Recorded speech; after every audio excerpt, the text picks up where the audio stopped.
Magnesium has become a very popular supplement, and everybody's asking, what's the best magnesium to take?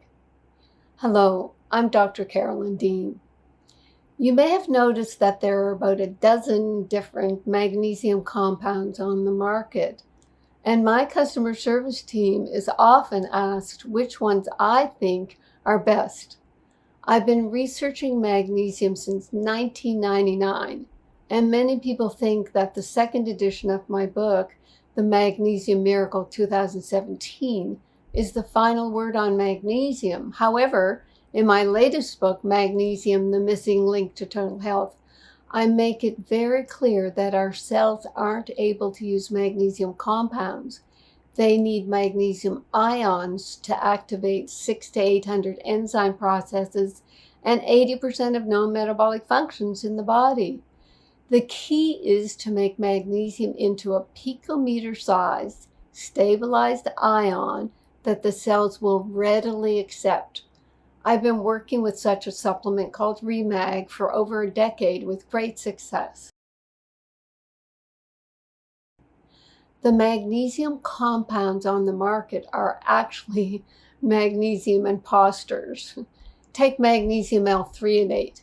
This product is advertised as 200 milligrams on the front of the label, which is the amount of the compound.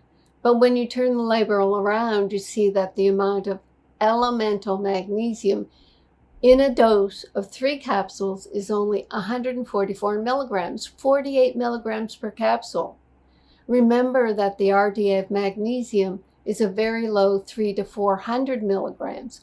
I think most people need 600 for maintenance and more for overcoming magnesium deficiency.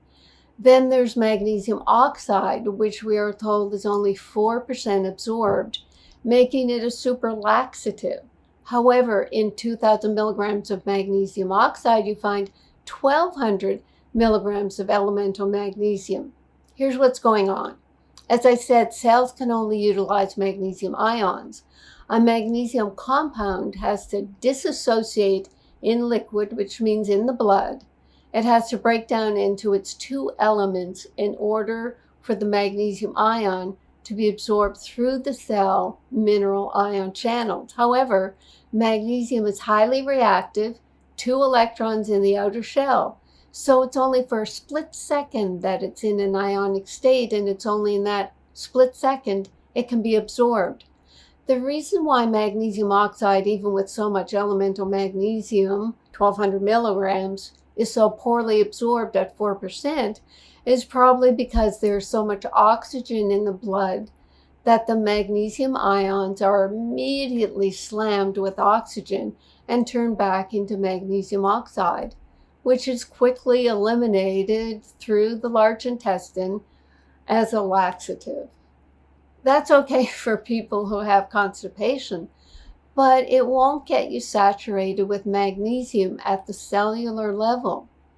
So when supplement companies say, take our magnesium taurate, it will be extra helpful for your heart, they are talking about the amino acid taurine that's part of the compound, not the magnesium ion. Magnesium taurate has 50 milligrams of elemental magnesium in a 500 milligram dose of the compound. Magnesium malate has 75 milligrams per 500 dose of the compound. Magnesium glycinate has 50 milligrams of elemental magnesium in a 500 milligram dose of the compound. These magnesium compounds are not giving you very much magnesium for your magnesium deficiency symptoms. They are giving you a much higher amount of the amino acid that is bound to magnesium that might be giving you symptom relief from your magnesium deficiency symptoms. The amino acid taurine, for example, helps heart function. The malic acid in magnesium malate helps with energy production. The amino acid glycine in magnesium glycinate supports muscle function. And so it goes for all the magnesium compounds, including the ones that had 4, 5, 6, or 7 different types of magnesium. They all have to break down to be absorbed. These forms of magnesium will definitely give some relief because the body desperately needs magnesium. Even a small amount gives some relief, but most people need much more. But then if you take more, a lot of these compounds will give you the laxative effect. The beauty of Remag, which is a stabilized ion of magnesium, is that it will be fully absorbed and not even reach the large intestine. It's been clinically proven to be non-laxative. When I was asked by Random House to write the Magnesium Miracle, I realized I was severely magnesium deficient, but I could not take more than 50 milligrams, 50 milligrams a day of magnesium without getting the laxative effect. Using a picometer-sized stabilized ion of magnesium allowed me to take 1,200 milligrams of elemental magnesium until my magnesium deficiency symptoms cleared.